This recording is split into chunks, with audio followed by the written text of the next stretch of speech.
ebusuafo say asem kesie bi eba na asem kesie na eba no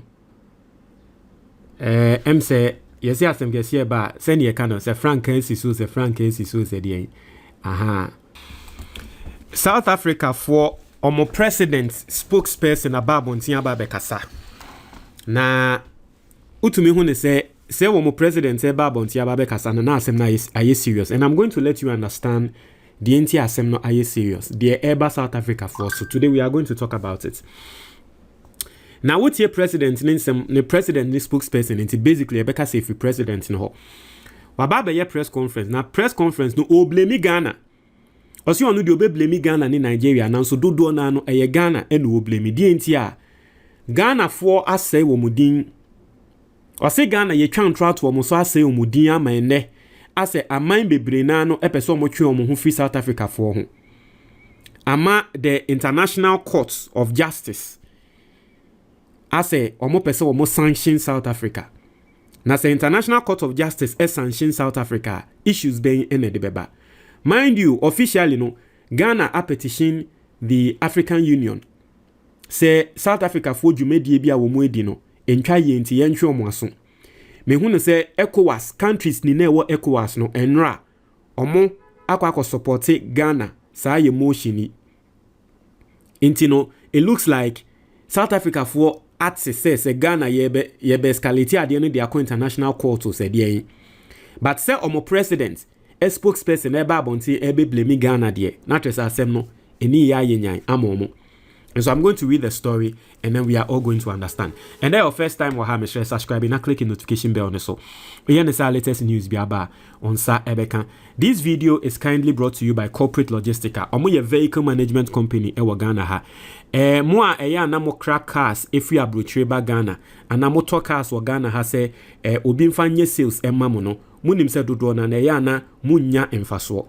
Because either say we driver ni betwi wedi ana say sika ye de beba no eno a wo de be maintenance at the end e cost 90 uhunti e na Corporate Logistica aba Ghana yi faka ne show munsa omo ankasa wo drivers e betwi car no trustworthy drivers omo ankasa e be ye maintenance wo car ne ho na wa car ne ye ode no every single month obenya aketua 2 times for 059 8022033 oni omo ntwetwe nkomo na trese oye oba na onim se ne twi cars akese cargo vehicles akese na ahia cars akese ya free Corporate Logistica na omo ene wo ebeye adwuma. Now yentie o say South Africa accuses Ghana and Nigeria of campaign to isolate Pretoria over xenophobia.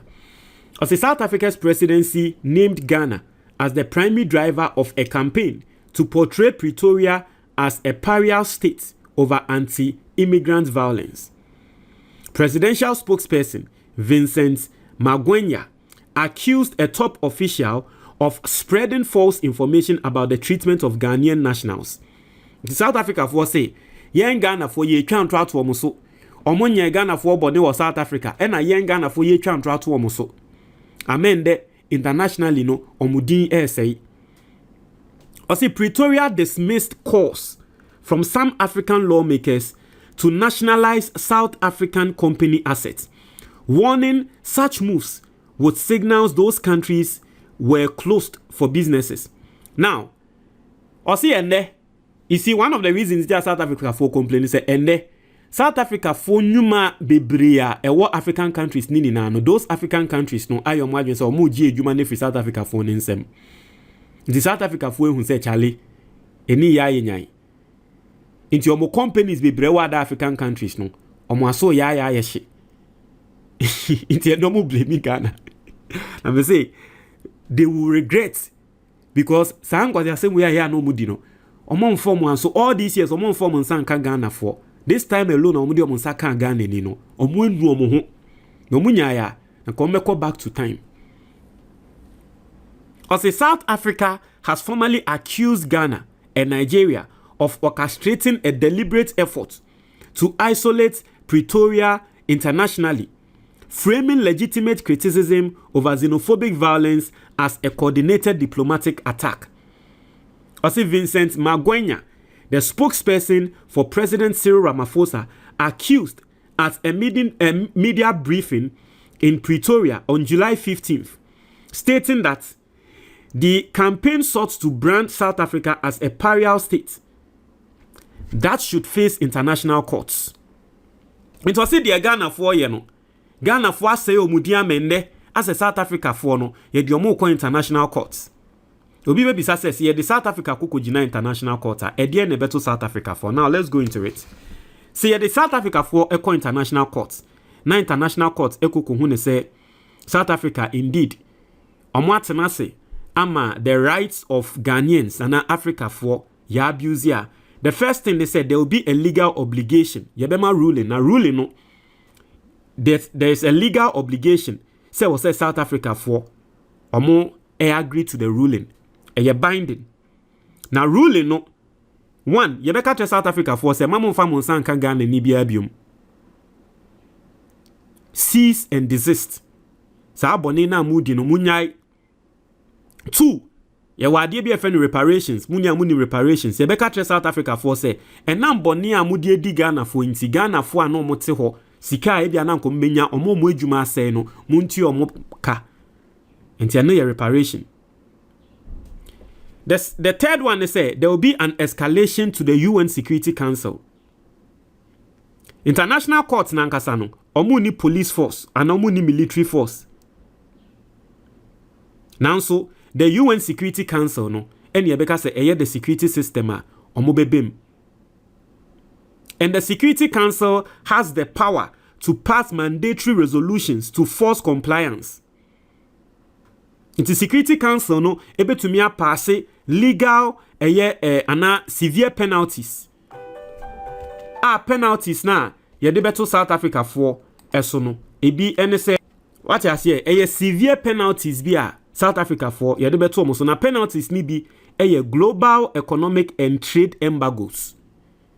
Penalties ni bi say yebeka tre South Africa for mo ye ha musika bebre amunya no edwadie bi amuni America for di ka ho bi ma mo man no munya sika enti no yede tabo to mo so ye ma mu ndigwa internationally biom ebetumi ayade e de be ma South Africa for yebetumi freeze omo foreign assets. South Africa for omo wo enyumakuo bebre ewo foreign out of their country.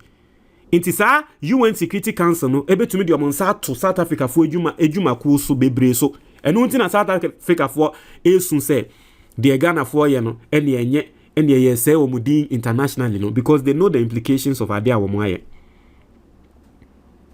Yebetumi authorize say hena say eye din a UN no betumi authorize collective military action. Yebetumi ama military for no aboira South Africa ho na no president ni de odi agra de only no de be no because omo violate human rights. Inti the Security Council could declare or can declare a war on South Africa, especially leaders no. Inti no sanyama we ni na no it has potential for severe reputational and economic fallout because no country is an island. On my biano, so obejina una so no, edwadie eka ho. Burkina Faso ne Ghana didwa, Nigeria ne Ghana didwa, edwadie die. On my bia no obeka se wope Ghana ende si close your borders ni na ye ho betre yen because enano na me ne friends me koto aponche. Eno mo ton aponche no me ni omokoko kasa se aponche we no ebi wo Ghana na. Okadem se he Ghana aponche de Esau senia okadem se senia santefo area ponche pan Ghana ponche Esau Ghana ponche enso Ghana for and am say aden na ponche no mkofa free o say Nigeria am say o say he ukọ Nigeria a whole community yemfa say ebia the whole yemfa say tema obi wa ponche fu the whole tema into Nigeria na ponche no omkofa eba senia Ghana for obi a wodidwa ewo eye jene ebe trail say yekọ Niger ana Nigeria ene yekọ faba obia intos obeka trail say yekọ Burkina Faso inti se Ghana yeka se ye close your borders sa enyama no ne bo bedding inti o man bi eni ho a wono pe o rely on enyama ewo ne man nim untumi. You always rely on international ni ubedidwa. It is a South Africa for ade a wo mu ye. The implication enu ntie ne omo president spokesperson aba abontin a wo bo Ghana fo echi. Eni se wo mu ehu se bebi ade no ekọ no. Anhwe yi a ebe ma oman no ahochi abem. That is why today they are blaming Ghana. So it has just started. Send America no. Ghana is escalating the issue just as we promised. Now, if there's one thing I know, Obi Besi say, "Eya me depan say nipa kra oye ye foreign minister eyokuja to ablakwa." Obi asema waka na say. Osi school awoko ye no. Teachers ana omu trimo din pa eye teachers na wo mo ye evers for no. Ena me ka say da bi onye so mu trimo din o. Evers no ye we are principled. Ye free voter region no ye principled. Ye de ne say on man be ye obone men konko ye ne bone. Untumi mfa weni han enkonko ye ne bone wie na akoye ne bone wie a obesre bone fa cha mi wa wonim say o sheda e na akoye ne bone no. Da bi ubetua soka. Ebi abone no de be che na so wo se utua soka. Ubetua soka. E kan de ubetua o. Enti me de say your foreign minister eyokuja to ablakwa. Inti enye su na mo besu no. He was brought up with those principles. Ati ase che de bia Ghana ye de be chem, oh no problem, ye be hia mo ye ne mo be kasa, oh South Africa ye ne mu ni problem. Now so boni am de di yen no. Mo be tua so ka. Say Ghana ni ewu no. Oh you pay. You have to pay. If you don't pay, how will you learn from it? If you don't pay, ube see the answer wom. Until you pay, you know you're okay. You are okay, you are cool. We don't have a problem with you, but you have to pay. Until no, afiansa asha asiye. Ati asiye. Until omo asha asiye so omu sundia. And ye suni di ombe sumo. Oh, ombe sumo. Ombe sumo. Because enya agro. Me we am the story nebe bro. ECOWAS and ECOWAS West African countries ni na air support Ghana. Na Ghana yen Africa ha ya kan obi beka so support yen. Ghana yen obi beka so support. Ya kan yesi yebeye. Mupa munsu say Ghana is here the Ghana ma other countries no ti omo hu efiri mu ho. Yebeye. And next time uko hu Ghana ni na ebia ne nkrata anya kra say hey wo de ye nkrata anya but wo de mame ko odie ko kro mame mbo na ne pakro ne se ne nkrata ya wo de ne se wuku no what be that yampene yanso sansem fun ne so not on Ghanaians. Ghana ni bia wutie me no book we eye asset ba ko a e wo se wo keep e wo fie to book we ma wo ho to ma wo ba to ma obi biara osumbo e wo wabrabo mu wadanfo obi a opese odi ye wabrabo mu bia no to sa book we your friend the Ghanaian investor na sa book we bet show different forms of investment a obetumi aye e wo Ghana ha licensed investments. The first one e ya bia your friend emergency fund book we bet show send you be set up emergency fund abrabo aye boy bibia betumi ato if you have an emergency fund ebeba na aba be save you oka betumi asay wo kwan so obetumi ayare oba betumi ayare nini na emergency fund no ebe take control of all those situations. Book no besan so atre wade bia ye fe na endowment fund a obetumi dia protect wo ho any future. Na sa endowment fund no nyame mpengu okokonya accident na untumi nye adwuma bioma it will take care of you for the rest of your life. Book no besan so atre senya obe set up a personal pension fund. Nkrofo bebre eye adwuma wie equal retirement or more retirement we are no more about betrayal or set up a personal pension fund. That will not be your case. Most importantly, book we betrayal how to invest in the Ghana Stock Exchange.